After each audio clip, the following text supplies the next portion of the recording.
Entitled Intimate Convos. Intimate Convos where we are discussing a little bit more about me, showing you all a little bit more of me, more transparency. So today's topic is microphone check. Microphone check 1 2 1 2. Microphone check. What are you going to do? So in today's Intimate Convos, my mic is a little off. We're going to discuss the ugly duckling. I know, the ugly duckling. All right, day 2, episode 2 of Intimate Convos featuring Nicole. I said, the ugly duckling. So the ugly duckling. So we all know the story of the ugly duckling, right? The swan who wasn't considered beautiful, and then it grew up. Right, the duck that wasn't considered beautiful, that grew up to be the beautiful swan, and that was me. I grew up in the 80s. I was a dark-skinned girl, 4C hair, Mom not really sure what to do with my hair because there was a trip to Ghana when I was smaller. We can go into that a little later. Yeah, so at an early age, I've always been conscious of my image because my mom always brought attention to it. Nicole, you're dark. Wear bright colors. Like, it's always like, you're dark. So do more, you know what I mean? You're dark. So I don't know what it was, but God rest her soul. Only she knows what she meant by those things. But I never really cared. I would just be like, so what? Like, my daddy died. And I'd always think outside of the box. If people are always gravitating to one thing, like for example, like everyone's gravitating to light skin, then I'm going to naturally gravitate to dark skin. I don't know, because I don't like to follow the crowd. I hate following crowds. That bothers me. I hate when people are so easily led into following crowds too, because I was like, don't you have a mind of your own? What do you think? So from a young age, I've always been going against the grain. My mom says hot, I say cold. She says up, I say down. She said go, I say no. It's always kind of been that constant, that challenge, because it's like, who said that certain rules are so? Like, who are making these rules? Who are putting these rules into place? You get what I mean? Like, these trends have a way of forming or changing the way we even think. So sometimes we even forget about what we actually think. So that's why you would see a lot of guys say, like, you real cute for a dark-skinned girl. If you think I'm cute, I'm cute. It don't matter what my complexion is. So a lot of us have to retrain our thinking. When I was about 5 years old or so, my dad took us to Ghana, wanted to show us where we're from, let us know our homeland. Even though we were born in the States, he wanted to be very clear that Ghana is our home. So in doing so, when in Rome, we were going to the schools, eating the foods, and the curious and mysterious Nicole, as always, is watching her older cousin get her hair cut. And that was the custom for the schoolgirls to cut their hair. I guess it's so that they're not too distracted and playing in their hair or too fixated on their look. They really are there to study. And when I saw my older cousin Linda getting her hair cut, I thought she looked so beautiful. I mean, there was something about that moment when her hair was cut that you were able to see her beauty, a lot more. So I then, asked my grandmother, like, can I cut my hair too? And God bless my grandmother. My grandmother, like, you want your hair cut? You sure? And I'm like, yes. She asked my dad, and dad is like, go ahead. She want to go ahead. Cut my hair. You couldn't tell me nothing, okay? Like, there was a new little woman in the town, okay? Her name was Nicole. Period. So as I am, newfound, cutting my hair, not really knowing what's going on in regards to the dynamic between my mother and my dad's relationship, but just knowing that we're in Ghana, mom is where she is, and that's that. Until one day I get a knock on the gate.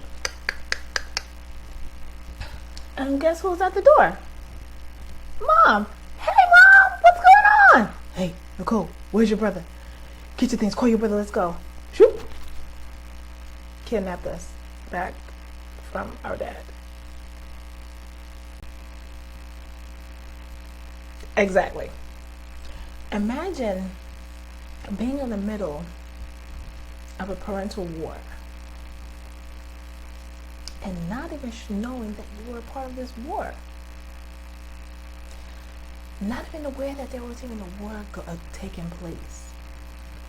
We'll go into that later on. So I just wanted to give you the tip. They just wanted to give you guys the tea on the ugly duckling. So I come back to the States.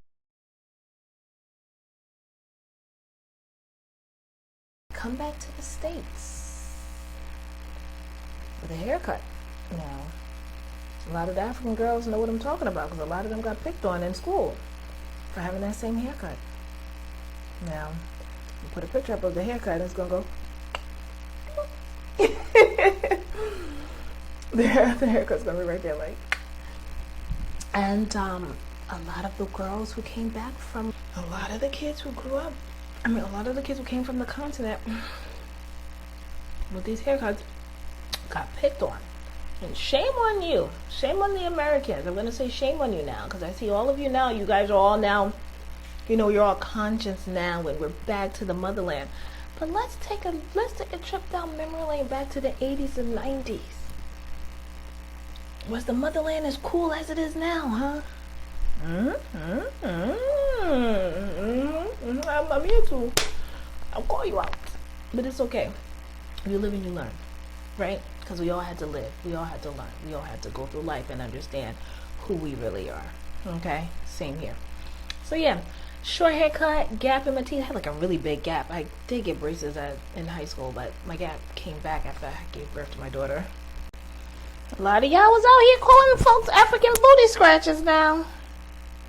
And a lot of y'all was skin folks. They say all skin folks ain't your kin folks, and that's true. But you know what? I blame the systems of oppression that has removed so many of us who are of the diaspora, and has led some of us to believe that we are higher than others in regards to our chain, because at the end of the day we are all one. But I'll step off my podium. I'll step off my conscious my conscious stool. But so dark skin in the 90s, not really that attractive, or at least considered that attractive. Everybody was into the high yellow colorism. With a lot of backlash. The dark skinned men were good, like Wesley Snipes, Denzel Washington. They were getting the accolades and the attention that they deserved, but it was the dark skinned women that were getting it really hard, really bad, right? I wonder why. Well, we understand why at a later time. But anyway, so I wasn't considered all that attractive. I had a big gap in the middle of my teeth. My smile has always been the same since I was a kid. Braces or no braces, okay? Even the gap has come back. So there you have it. But I've always kind of like in the cut, like always like in the cut, in the corner, just quiet, just always cool. So shout out to my homegirl who saw the beauty in me at a young age in elementary school, and she was just like, okay, she's got a cut. She's not like everybody else. Hey, what's up? So shout out to my homegirl. And I'm going to say, nobody really paid attention to me till I got to college. See, when I got to college, I didn't care. My brother was like, maybe you should go natural. And that's exactly what I did. That was the best thing I could have ever did for myself. Cut my hair off. I had a little TWA, a little fro, but the fro was able to just do its own thing, and I was able to focus on me, my essence, who I am, what I encompass. My natural features, not the relaxers, or not the whatever, the doobies, right? Everybody had a doobie. You have to have a doobie to be considered cute. None of that. Straight TWA fro, going against the grain. And that's what got everybody's attention.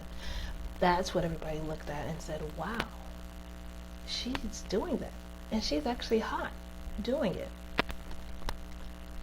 So there you go. Till next time, thank you for listening. And as always, please be sure to listen to the actual audio podcast, which streams on all podcast